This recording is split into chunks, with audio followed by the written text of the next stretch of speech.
When you think about financial systems around the world, financial systems enslave people. We know that. We see it around the world. Doesn't matter which financial system you think about.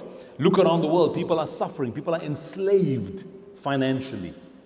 The minute they get into university, people are taking loans. And sometimes people are enslaved financially from the day they finish school until the day they die. That's the entire adult life. They become enslaved financially. Now, in the Muslim faith, that shouldn't exist.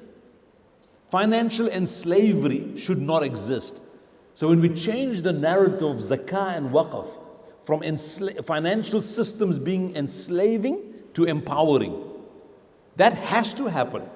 There should not be people in the world, especially in the Muslim faith, who are enslaved financially.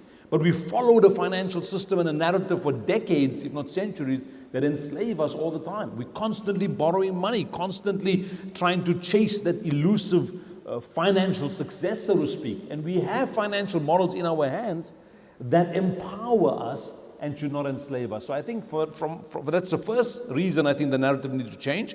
The second reason, as I mentioned yesterday, was this mentality from shame. When you're a zakah recipient, somehow it's shameful or something like that. No, everybody has difficult times in their lives. And when Allah chose that a person is going through a difficult time financially, Allah also chose that somebody else has extra. And Allah chose this relationship between people to build our bonds and strengthen us by someone who has, by assisting someone who doesn't have. And then the concept of waqf, for example, historically it's been thought about is when the older you get in life, if you're a rich family, you have some waqf thing you're doing. Why is it supposed to be only for all rich people?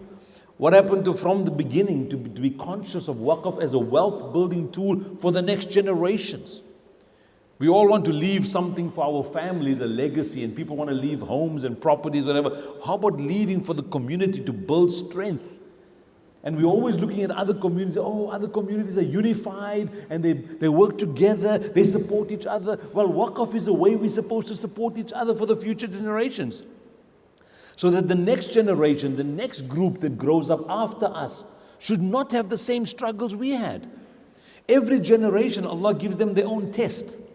Every generation. I look at my son, I look at my daughters, I look at the next generation coming up, they're going to have their own test.